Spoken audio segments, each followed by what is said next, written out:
Hey there, this is Mike.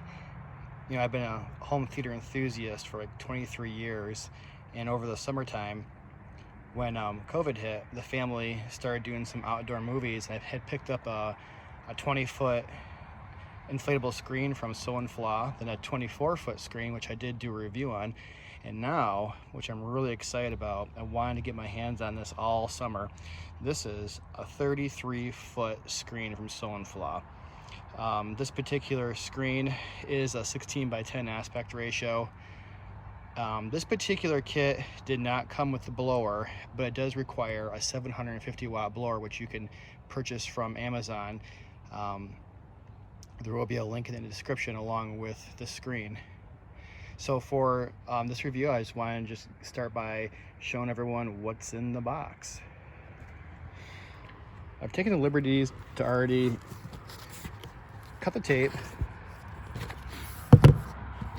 but in the box, this particular one I picked up comes with the spandex screen, so it will be a multi-piece screen that is sewn together. And right here is the bag with the screen, and I estimate the screen to be about 45 pounds.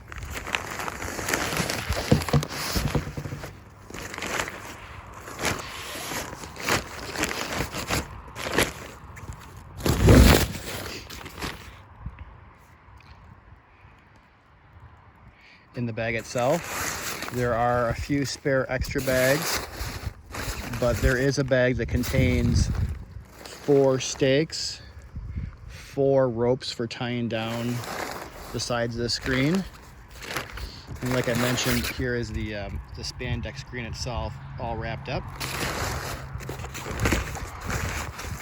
So here's the inflatable screen itself. I'll be pulling this out to take the saran wrap off of it. The storage bag seems to be a bit more oversized than the other screens I picked up, so that's a good thing for packing the screen back up. As you can see, the screen is wrapped up nicely in some cellophane. Whoever packs these up at the factory has some serious skills, because wrapping these things up definitely takes a little bit of effort to get it to this size. There's a smaller bag, like I mentioned, that does come with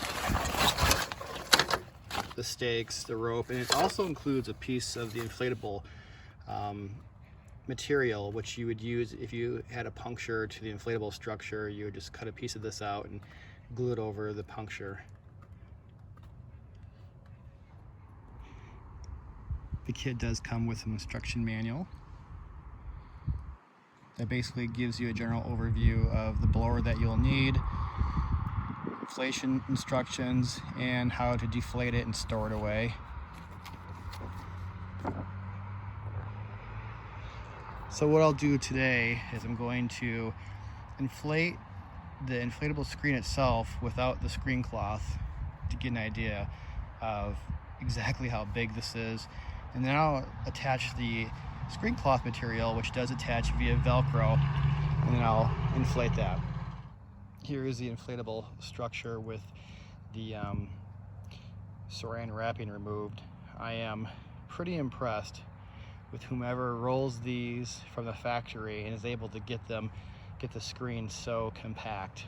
I'm not sure if it's all done by hand or done by machine, but whomever does this has some serious skills.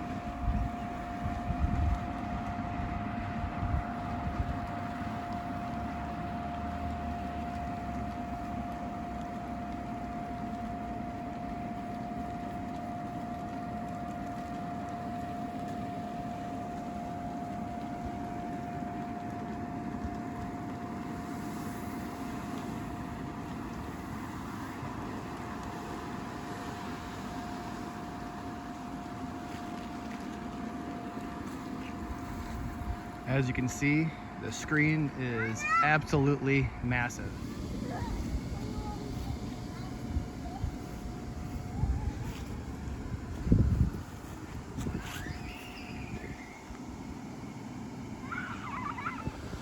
All right, from the back side, the inflation structure is once again absolutely massive.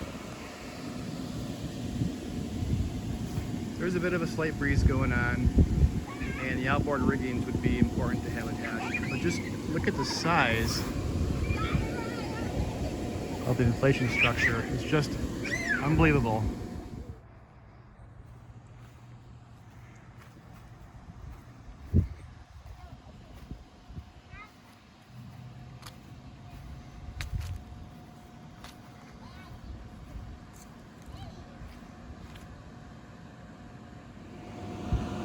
All right, walking around the screen, all the seams are perfect, all the stitching is perfect. I see no defects anywhere. I don't hear any air leaks going on. This screen does have a release valve on both sides,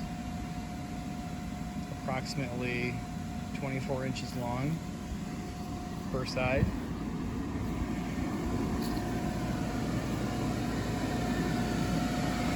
The 750 watt blower.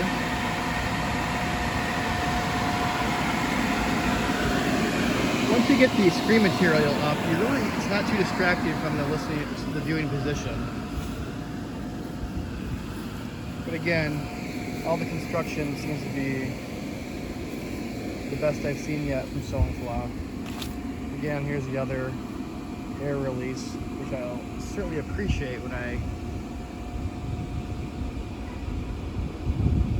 pack this thing back up.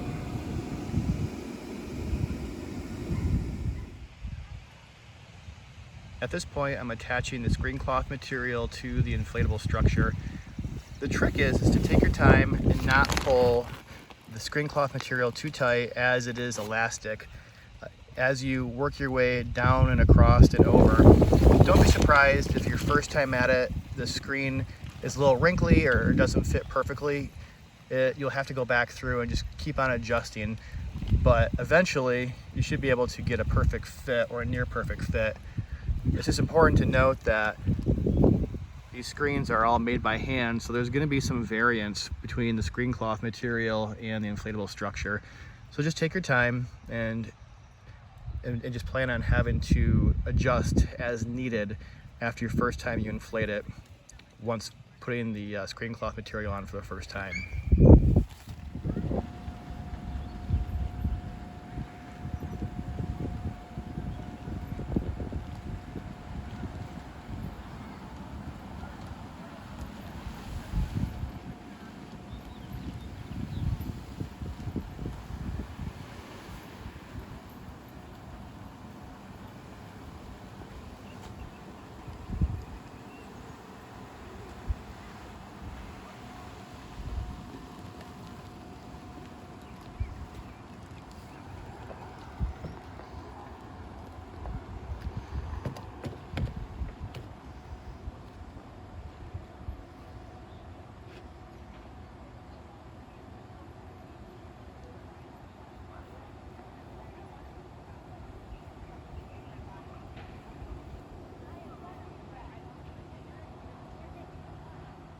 The 33-foot screen is fully inflated, and as you can see, there is a horizontal seam that runs down the center of the spandex screen, which during front projection is not noticeable during most lighted conditions in a movie. Sometimes really bright scenes you can faintly make out the seam, but it does not detract at all from the experience. Like my 24-foot screen review, the screen has approximately 6 tie downs, 2 outboard riggings on each side, and 2 stake down positions at all 4 corners.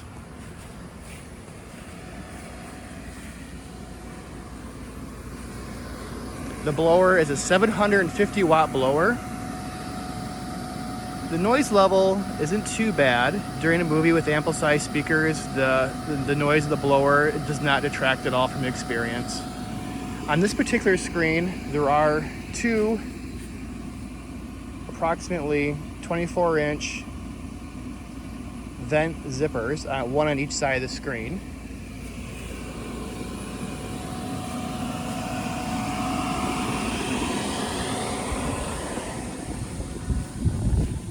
The other one is over here on the other side. This particular screen went together really good. Right now the wind is pretty strong and it's holding up fairly well. As the night hours roll in, the wind will die down here in Michigan, allowing for a good viewing experience. And as you can see, I mean, the wind's blowing pretty good here and it's holding up pretty well. This is an incredibly stout screen. Got approximately 10-foot inflatable center structure.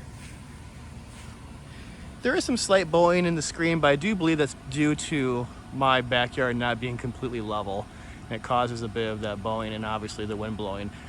But with this particular spandex screen, this was my first attempt applying it and it was pretty successful. There's no wrinkles. I didn't need to pull the screen off and readjust it at all. And I will just leave the screen attached for the rest of the summer.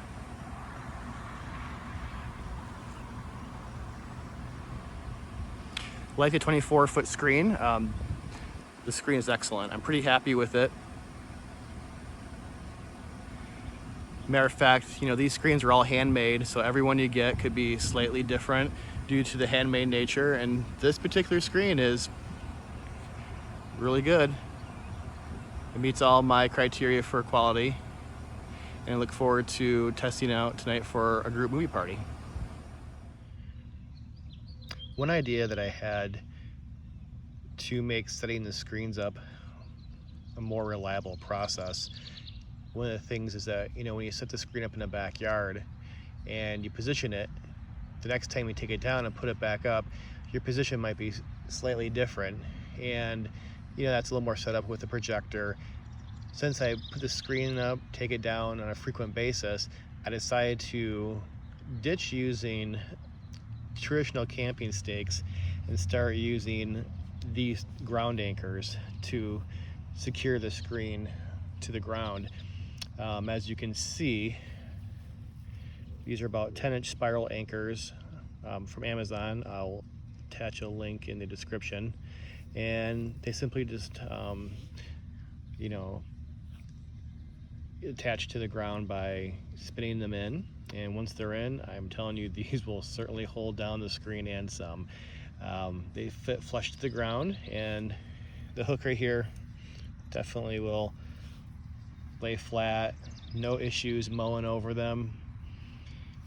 And what you'll see is I attach the screen to these anchors using a clip. So every time I go to put the screen up, it'll be a matter of just clipping in position. The screen will always be in the exact same position, meaning the projector will always be in the exact same position, and should make setting up the whole process a lot faster. Here I'll demonstrate how to put the spiral anchor in the ground. This is one of the back stakes to secure the back portion of the screen to the ground. And it's on a bit of an angle. This is where it would clip into the clip on the screen body itself. It's at an angle because just the nature of the clip is a bit higher. So with this, I'm going to aim to get the spiral anchor about at this point right here. So simply you can start it by hand.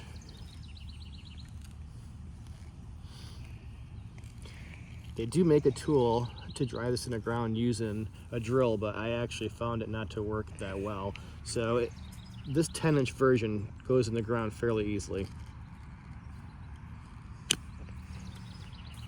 So what you do is I use a stake just to twist it in.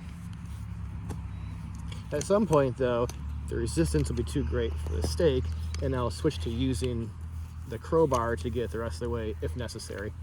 See right there, I need the crowbar, the leverage. So I'll put the crowbar in right here and just use leverage, just spin it flat to the ground. It doesn't need to go super deep into the ground.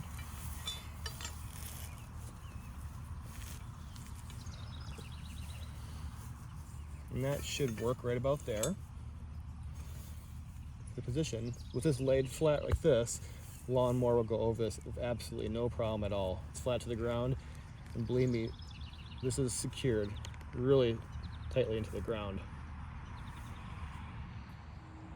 All right, as I demonstrated, I now have a ground anchor at all 8 attachment points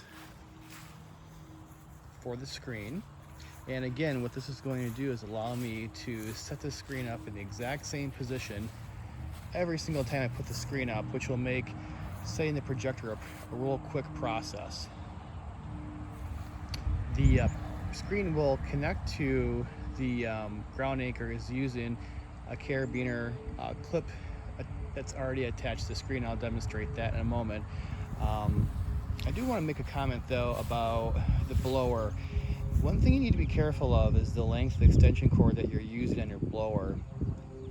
The longer the extension cord is and the smaller gauge, the less power the blower will receive. And you're going to definitely want to use the absolute shortest, highest gauge extension cord that you can. My plan soon is to build probably a 10 gauge 50-foot cord to replace my current extension cord, which is 100 feet long at 16 gauge, which will probably is causing too much of a voltage drop, not giving the blower the full strength. So right here in this toe is the 33-foot screen. The screen does come with a storage bag, but I've elected to use a tote with wheels. The screen weighs about, I guess about 50 pounds, and just a little bit cumbersome to carry as it's large. So I roll the screen up, I place it in here, and it just makes it a lot easier for transporting in and out of the garage. So what I'm going to do next, I'm going to lay the screen out, clip it in, and demonstrate the inflation process and just show how quickly this goes using this method. I removed the screen from the toe and unrolled it, and what we'll do now is attach the carabiner clips to all the anchors that we just put down.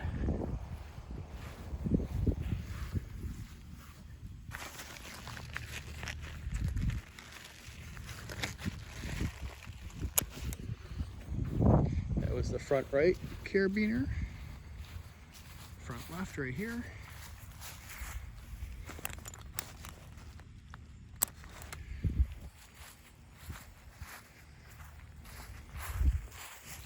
Here's the front left outboard rigging.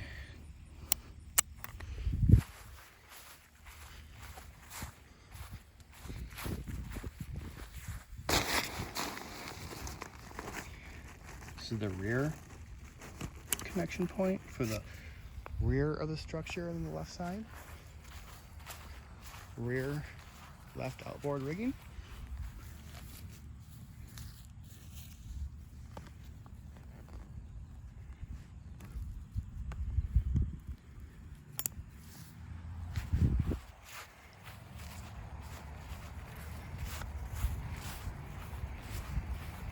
Right rear outboard rigging. As you can see, this process goes a heck of a lot faster than driving stakes in the ground.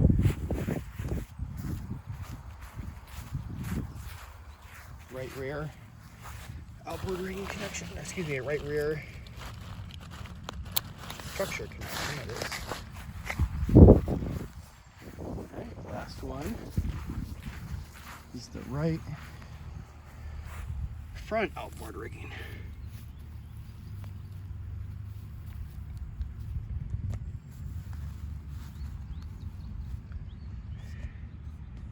All right, I'll connect this and we'll start the inflation process.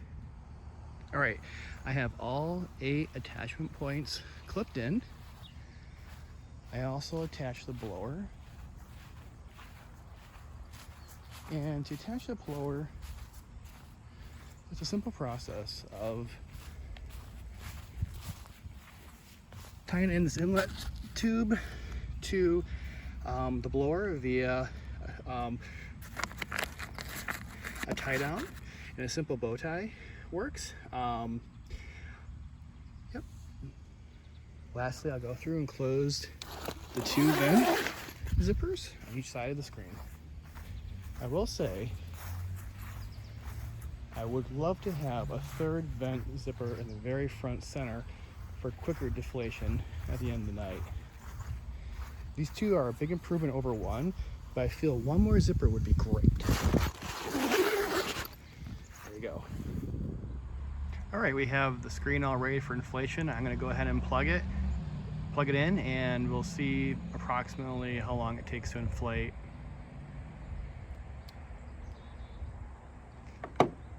The 750 watt blower has a soft start feature, which is good. That way it doesn't have a quick, turn on to pull a lot of amperage or volts. So it's a soft start, and then it ramps up to full speed. But we'll just see how long this takes to inflate.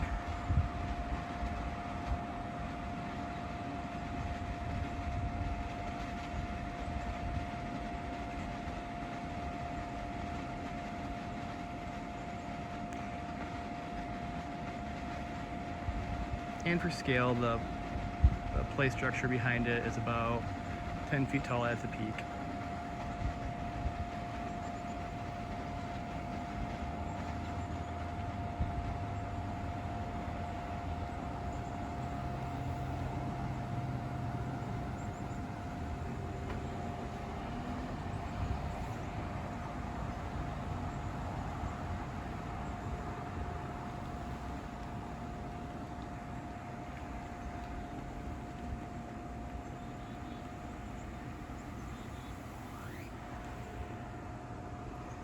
The 750 watt blower has more than enough power to inflate the screen without any assistance from anybody else, or other screens need a little bit of a tug to help the 350 watt blower in the 24-foot screen.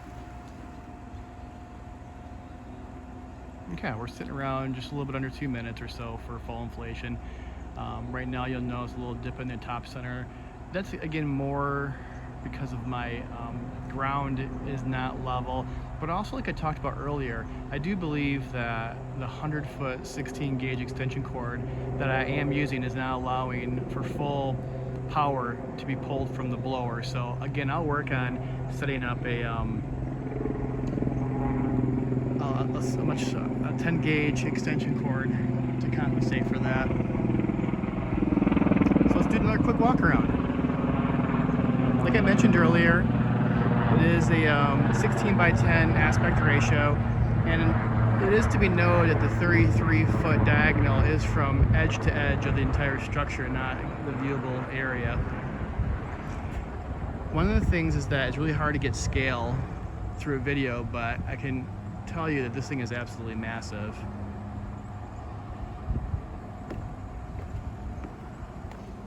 As we walk around, you can see the carabiners attached firmly to the anchors on the ground. The front ones have a nice little bit of play in case the screen moves around a bit, which is fine. You don't want it too tight. If there's a strong wind, it does allow some flexibility. Here's the exhaust zipper again on the side. Rear attachment point, other outboard rigging. Here's the view from the back. Again, the 750 watt blower is not too loud. Again, a good sound system that you won't even notice that. On the back side, you can definitely see the seam more on the screen. But like I mentioned, unless the picture is extremely bright, the seam does not really show up in the picture like some people have noted in some of the Amazon reviews. I think it blends it really nice for a 2-piece screen. There is a PVC water resistant screen that you can also get for this setup.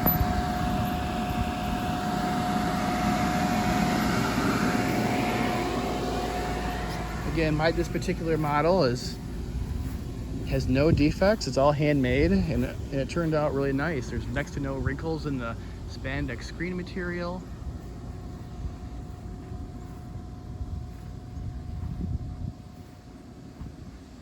Again, all around, just really nice unit. I mentioned earlier I had the 24-foot model, and One of the biggest differences between the 24 and 33 foot model is the inflatable structure on the 33 is much larger in circumference, which I believe gives a lot more strength to the screen. And you know, there's a good breeze out here, and as you can see, it's really not moving that much. It's you know, firmly tied down at all the 8 tie down points. My only thing on the wish list would be one more exhaust zipper, perhaps in the front center, just to help with a quick deflation. In total, I pulled this out of the tote, laid it on the ground, clipped it together under 10 minutes, inflate it under around 2 minutes, so that's great. As far as the time to deflate and roll back up, the other night when I did it, I clocked in under 10 minutes to get that done. It takes a little practice to get your technique down, but once you get that down, it can be a quick roll up. I highly recommend taking it down every evening when you're done with it and not leaving it out.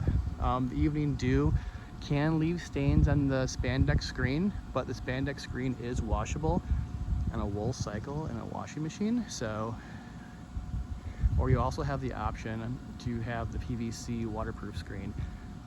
Again, I prefer the spandex. It just gives a nice picture. There's no wrinkles in the screen. And again, just all around solid product. I'm super happy with the 33 foot. I got big news. There is now a 45 foot sitting in my garage, so I'll be putting that up soon. So stay tuned for my thoughts on the 45 foot. The 45 foot is quite a bit different than the 33 foot model. So look for that video. It'll be coming soon. Just a few additional thoughts. The screen, I just unplugged it, opened the exhaust ports, and it deflated quickly. And in this position, it'll take a little bit for the rest of the air to naturally release. I usually leave this time to pick up the projector, pack everything away in the evening, and then I start rolling it up. I mentioned earlier that it takes about 10 minutes to roll it up and get in the tote when you have your technique down. I believe it's very important to put the screen away in the evening. If you have a dewy environment like mid-Michigan here, it could stain the screen if you're not using the PVC screen. Again, I am really happy with the 33 foot. This will probably be my go-to size for the time being. I mentioned earlier, there is a 45 foot model ready to go up. I have that as well. I'm gonna give that a whirl. Again, I expect some interesting changes between the 33 and the 45 as it's completely a different price point and different features on it. So you'll be seeing that shortly. But if you have any questions, just leave me a comment below. Let me know your thoughts. Again, like any questions on the projector or anything like that, I am using a 5,000 lumen projector. I think that's more than ample for the screen. Stay away from the cheap projectors. Anything under high $600 will not give you enough lumens to give you a quality picture. Again, the 5,000 lumen projector I'm using is an Epson, and it runs for about $1,300 on Amazon. Again, I'll have a link in the description below. But yeah, any final thoughts or questions, just let me know. I'll be happy to answer any questions you may have on this product. Again, super happy with it, love it, and look forward to checking out the 45 footer. Thank you.